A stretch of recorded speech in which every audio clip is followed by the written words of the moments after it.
Olá, meus amigos, muito bom dia. Doutor Antônio Martins Farias, estou aqui mais um dia, sou de Santa Cruz do Capibaribe, sou advogado, sou contador e estou em Santa Cruz do Capibaribe, melhor dizendo. Hoje são 21 de outubro de 2024, precisamente quando eu iniciei essa gravação, 8 horas e 25 minutos, provavelmente lá para umas 9, 9 e meia, ele estará nas redes.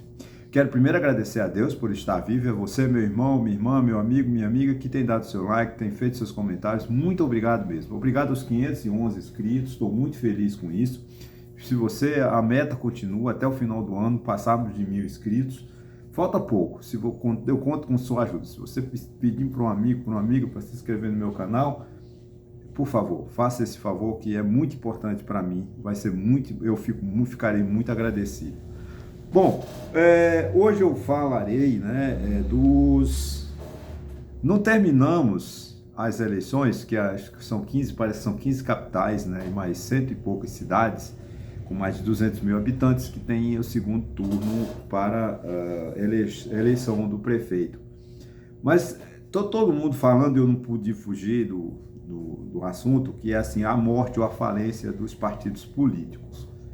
Isso para a democracia é péssimo, é um remédio é um veneno, né, para a democracia. A democracia, ela se sustenta com os partidos políticos, né? Eu acho que no Brasil tem um fenômeno que prejudica, que não faz parte desse tema, que é a quantidade de partidos políticos, né? Lá no artigo 1º da Constituição, fala que a pluripartidarismo, né, não significa muitos partidos, mas sim a ideia, que são várias ideias, várias tendências que tem que se aglomerar, que tem que se juntar e formar aquilo dando direito a quem tem, né? Democracia é regra, democracia é lei. Acreditam aqueles que a democracia é a ausência de ordem, muito pelo contrário, né? Na democracia é que se tem ordem.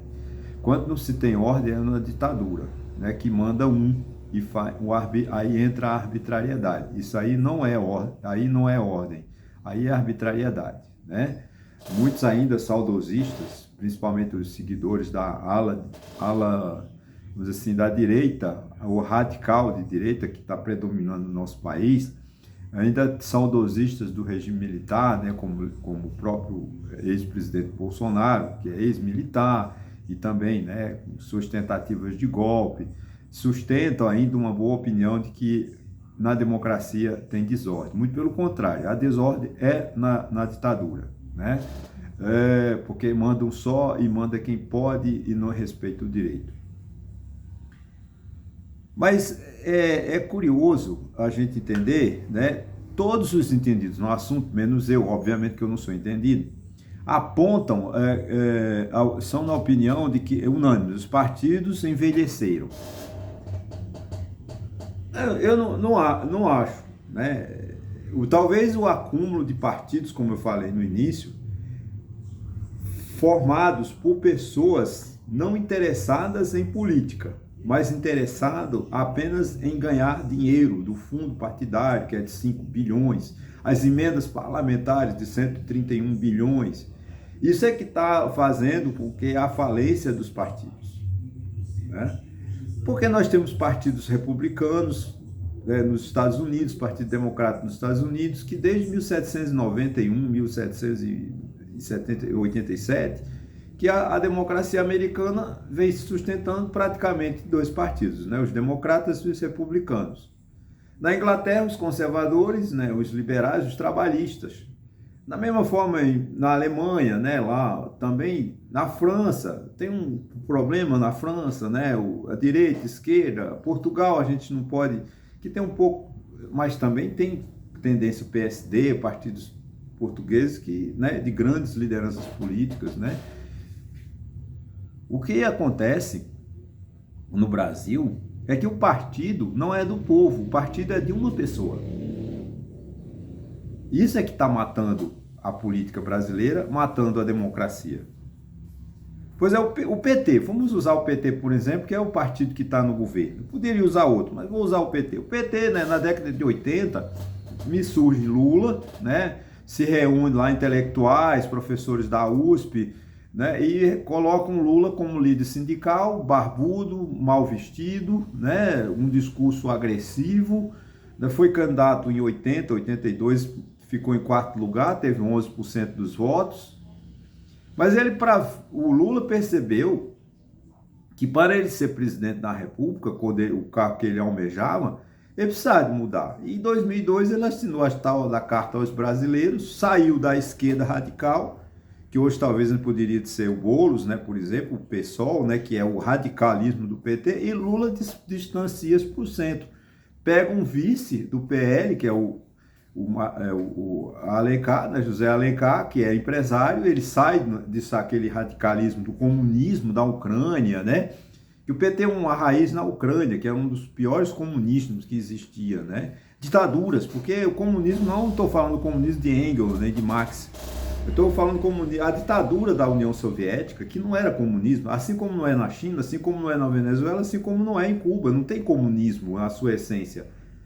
O povo da direita, eu tenho medo de comunismo. Gente, comunismo acabou há muito tempo. O comunismo nunca existiu. O que existe são ditaduras, né?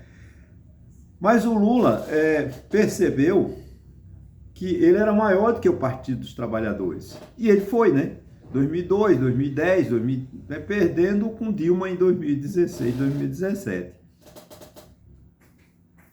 Mas o PT não aprendeu, não amadureceu. O PT continua com o discurso dos anos 70, 80. Tanto é que agora ele fica ao lado, né, da Venezuela. Ele assina documento que diz que a eleição da Venezuela foi correta, foi legal. O que a gente sabe que não é, que não foi. Foi uma roubalheira do ditador da União Soviética. Aí você chega no caso, voltando ao Brasil ainda, né, o Lula é maior do que o PT. Então, o PT precisa de descobrir lideranças, né? Por exemplo, Lula agora, que eu torço para que ele se recupere o mais rápido possível, ontem sofreu um acidente doméstico, cortou a cabeça, que é normal de pessoa idosa. Cuidado no banheiro é fundamental. Queda no idoso é sempre uma tragédia. Se ele desistir, quando ele está lá com ele desistir que não vai concorrer em 2026, o PT se preparou para arrumar um substituto? Não se preparou, porque insistiu em Lula. Lula. Só que o Lula envelhece. As pessoas precisavam de ter entendido, o pessoal do PT devia ter entendido isso. Temos uma liderança, vamos dizer, parda, né? Uma liderança parda, uma liderança que foi candidata em 2018, não ganhou a eleição por erro do PT, né? O PT em 2018 sabia que o Lula não seria candidato, porque ele estava preso com condenação. O TSE ia julgar improcedente a candidatura de Lula. A ação que, né, não ia Lula, mas ele insistiu na véspera da eleição, colocaram o Haddad. Aí ficou aquele poste de Lula. Vem o Bolsonaro muito esperto, com um discurso, né, pegou a fragilidade do PT, que o PT não viu a fragilidade que ele estava vivendo, a grande corrupção, o desastre que foi a economia de Dilma, né? Eu não estou aqui se Dilma estava certo, não estou entrando nesse detalhe, né? A maior recessão, mas como fizeram, por que o PT ganhou de Fernando Henrique Cardoso? Por causa do colapso no sistema elétrico. Me permita voltar. Se não fosse o apagão que nós tivemos no governo de Fernando Henrique Cardoso, ele teria ganho, ou outro candidato teria ganho no PSDB. Mas não, quando houve o apagão e tivemos que fazer racionamento de luz, trocar todas as lâmpadas das casas e fazer economia de energia, vem a Dilma e diz, não, a solução é do Lula, aí o Lula ganha, Fernando Henrique Cardoso, né? Então, o PT sabia que não ganharia em 2018, mas insistiu com Lula. E agora, será que ele tem capital político, outra liderança, capital político de liderança, uma pessoa dentro do PT que possa dizer, Lula, muito obrigado, chegou o seu tempo, a sua idade, agora você faz parte do nosso patrimônio de saudade, do nosso patrimônio histórico, do nosso patrimônio político. vamos ser outro candidato. Lula se afastaria, como se afastou Sarney, como se afastou Fernando Henrique Cardoso, como tantos e tantos outros se afastaram da política, né, pela idade, né? Agora, quem é que vai colocar não? Haddad? Haddad não tem o apoio nem da Gleisi Hoffmann, e José Dirceu estão se degladiando, brigando entre si de foice e espada para não deixar que o Haddad seja bem sucedido. Que a Gleisi parece que tem a pretensão de ser candidata a presidente da República. Provavelmente o José Dirceu também, né? Eu não enxergo nessas duas pessoas, apesar de respeitá-los, José Dirceu como um grande intelectual e a Gleisi Hoffmann como uma deputada lá do PT do Paraná, não sairá disso. Ela não tem carisma, ela é antipática. Ela, não estou falando mal dela, é dela mesmo, é o jeito dela. Ela não vai ser além disso. O PSDB, que morreu, que acabou, na minha opinião, por que o PSDB acabou? Tinha grandes lideranças, né? Governou o país por 8 anos, mas ficou naquela briga entre os paulistas e os mineiros, né? José Serra, Alckmin, né? Aécio Neves, né? Aqueles lá de São Paulo, que eu me esqueço, Aécio, né? O Dória, né? Desuniram a tal ponto o PSDB, cada um querendo ser o dono, né? Sobrou o que do PSDB hoje? Uma liderança do Rio Grande do Sul, o governador do Rio Grande do Sul, que está perdido, aqui a governadora de Pernambuco, que também provavelmente deve mudar de partido, porque ela não vai se sustentar no PSDB, porque o PSDB não tem condições de garantir, não tem um parlamento, não tem nada no Senado, tem pouquíssimos senadores, não sei se tem senador, quantos deputados tem o PSDB. Não fez um vereador em São Paulo, por isso. Como é que um partido do tamanho do PSDB, na cidade que foi nascido, que ele nasceu, que ele se criou, a tendência, não faz um vereador?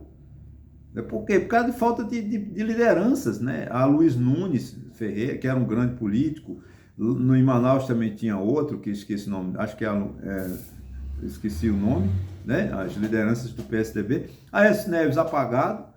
Quer dizer, é claro que o PSDB tem que morrer, mas não foi o partido que morreu, foram as lideranças que não se projetaram, que não se conseguiram se colocar, né, diante da responsabilidade, da seriedade que é ser político. Porque ser político é ter uma ideologia, né? Você pensar no país, pensar no melhor do teu país, ter uma proposta. Mas o problema é que os partidos políticos no Brasil só pensam neles, no dinheiro. Eles estão interessados no dinheiro. Basta ver, né, o que está acontecendo agora, esses projetos de lei tocados pelo Arthur Lira, que tira poderes do STF. Eu não estou aqui defendendo o STF, mas é uma perseguição, né, ao STF. Gente, é a desmoralização do poder, né? Se essas emendas que estão sendo votadas na Câmara prosperarem, é a desmoralização do poder, porque eles estão dando poderes ao Congresso a modificar decisões do Supremo Tribunal Federal. Isso é afronta aos 3 poderes. É inconstitucional. O artigo 60, parágrafo 4 da Constituição não permite isso. Mas o presidente da Câmara com pirraça, porque o STF foi de encontro aos interesses dele, que é as chamadas emendas PIX, as emendas parlamentares, que são enviadas para seus parceiros sem identificação e sem qualquer critério, por exemplo, de dizer onde gasta, quanto gasta. Ora, é o poder legislativo, o poder que faz as leis, que elabora as leis, que cuida do ordenamento jurídico, querendo descumprir a lei. As emendas parlamentares, elas são inconstitucionais, porque elas não podem infringir o artigo 37 da Constituição, que o princípio da legalidade, o princípio da impessoalidade, o princípio da eficiência, o princípio da publicidade, gente, e entre outros. Você não pode mandar 161 bilhões, como foi, eu acho que o gasto de emendas de 2021 a 2023, eu falei em outro vídeo anterior, uma informação dos valores, né? Para prefeitos, sem você dizer aonde ele vai gastar, como vai gastar. Quer dizer, o prefeito chega lá uma emenda, por exemplo, não é o caso, não estou aqui dizendo, suponhamos que chegue uma emenda de 1 milhão de reais na prefeitura de Taquaritinga do Norte. Mas não diga, o prefeito não precisa de dizer que recebeu, o prefeito não precisa de dizer aonde aplicou. Você acha que esse dinheiro vai ser bem aplicado? Claro que não. É jogar dinheiro do povo no lixo, enriquecer e fazer apadrinhamento. Ah, Antônio, você é contra as emendas parlamentares? Não, não sou contra emendas parlamentares. Mas elas precisam de serem seguidas, investigadas, fiscalizadas. Então a morte ou a falência dos partidos políticos não é a culpa dos partidos, mas sim das suas lideranças, né? No artigo eu tenho que dar o crédito que eu tirei esses nomes, né, de um artigo do Lamonier, né, do jornal Estadão, o Estado de São Paulo, que acho que é o artigo no sábado. Ele escreve um artigo no sábado. Deixa eu achar o nome dele. O nome dele aqui é Bolivar Lamonier. Ele escreve artigos para a Folha de São Paulo, para o Estadão, né? Desculpa, a Folha de São Paulo, fica com ciúme não. Que ele diz assim, em alguns textos ele diz, eu tenho saudades de Ulisses Guimarães, de Franco Montoro, de Mário Covas, de Afonso Arinos, Fernando Henrique Cardoso, Roberto Campos, Delfim Neto, Roberto Magalhães, e aí Roberto Magalhães já é minha ideia, Teotônio Vilela, Fernando Lira, Marcos Freire e Miguel Arraes. Cadê essas lideranças que nós temos? Pernambuco nós não temos liderança política. Temos um jovem de 30 anos que candidatou-se a prefeito do Recife com 78% dos votos. É uma esperança? É. Tomara. Ele é do PSD esquerda, não me importa. É uma liderança que eu tenho que... Agora os outros não temos. A Raquel Lira, governadora, não é uma expressão, não vai ser uma expressão nacional. Eu imagino que não. Ela vai ficar entre Caruaru e Recife mesmo. É uma expressão pernambucana. O Marco Maciel ultrapassou fronteiras, Roberto Freire ultrapassou fronteira, quem mais aqui de Pernambuco? O Miguel Arraes ultrapassou fronteiras. Mas tem políticos que... O próprio Eduardo Campos ultrapassou fronteiras, ele se tornou nacionalmente conhecido, lamentavelmente na véspera do trágico acidente do dia 13 de agosto de 2014, né, quando tivemos a falência, a morte do Eduardo Campos. Mesmo assim, eram lideranças, como Miguel Arraes, por exemplo, não deixava ninguém crescer perto dele. Porque o nome é Miguel Arraes. É questão do Lula. Temos que entender, é que nem agora, por exemplo, a direita. A direita está em conflito, né? A chamada direita radical. Porque o Bolsonaro se intitulou o único homem que fala pela direita. Gente, Bolsonaro não é uma liderança nacional. Bolsonaro é um político medíocre. Eu não sei que força deram a Jair Bolsonaro. Inventaram que Jair Bolsonaro era um gênio, era um mito. Não, gente, Bolsonaro não é tudo isso. Tanto é que apareceu um louco lá em São Paulo, mais louco do que Bolsonaro, tal de Pablo Marçal, e Bolsonaro entrou em crise. E aí a direita, graças a Deus, a direita está se manifestando. Agora a gente está podendo falar de Ronaldo Caiado, a gente está podendo falar de Romeu Zema, a gente está podendo falar de Tarcísio de Freitas, né? E também do Ratinho Júnior lá do Paraná.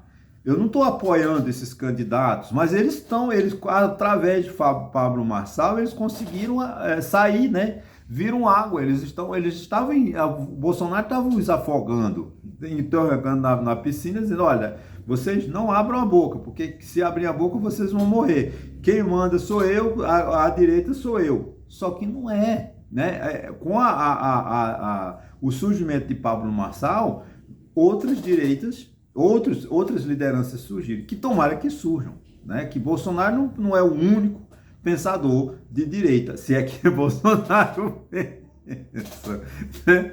Aí tudo bem. Então, isso é muito bom e os partidos políticos, para serem duradouros, para serem efetivos, terem realmente um papel social de modificação, da troca de ideias, da melhora da condição dos seres humanos, só se faz democracia com partidos fortes, né? Eu acho que os exageros de partidos que nós temos não vai chegar a lugar nenhum, mas no final eles vão se juntando e vão ficar, que fique 4 grandes partidos, já é suficiente. O resto, mas não podemos deixar que a democracia morra por falta de partido político, que surjam novas autoridades, que surjam novas lideranças.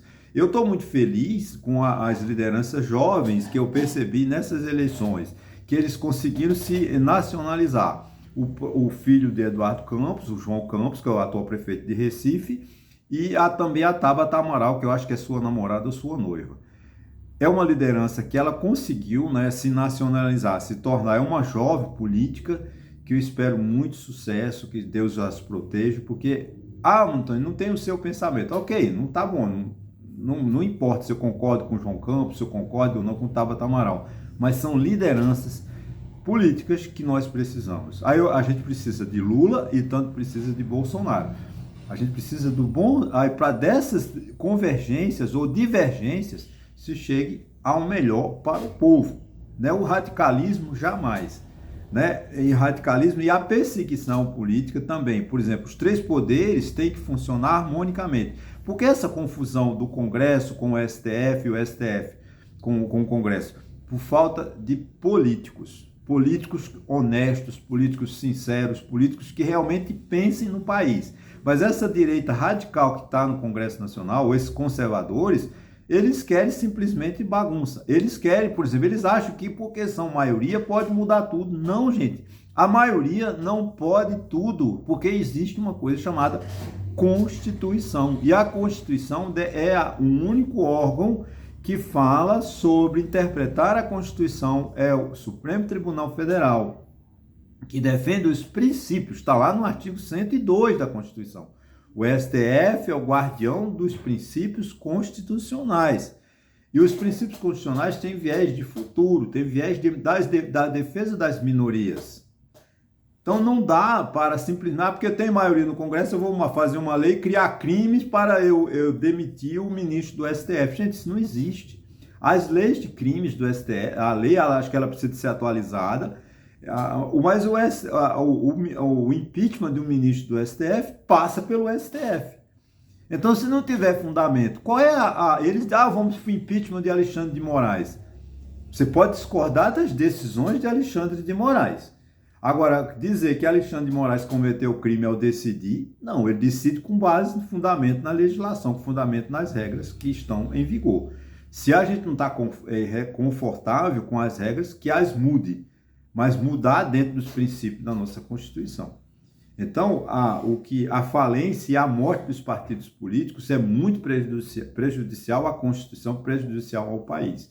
Precisamos de partidos políticos fortes, partidos políticos que defendam verdadeiramente a democracia, mas não de seus interesses. Partidos políticos no Brasil não podem ter dono, não pode ter o partido do Kassab, o partido do Lula. A gente pode até dar esse nome, mas eles têm que trabalhar com a visão global, com a visão do país, e não no interesse de Kassab, nem no interesse de Lula, nem no interesse do Eduardo Leite, nem no interesse da Raquel Lira, porque elas têm que trabalhar em função do Brasil, que eles são governadores e eles respeitam as leis, eles respeitam a Constituição, estão fazendo aquilo que eles acham que é melhor para os seus estados e, obviamente, o Partido dos Trabalhadores que está no governo faz aquilo que acha que é melhor para o país. Se o eleitor não aprovar, em 2026 temos eleições e podemos mudar o quadro. Ok, gente? Olha, muito obrigado e até a quarta-feira.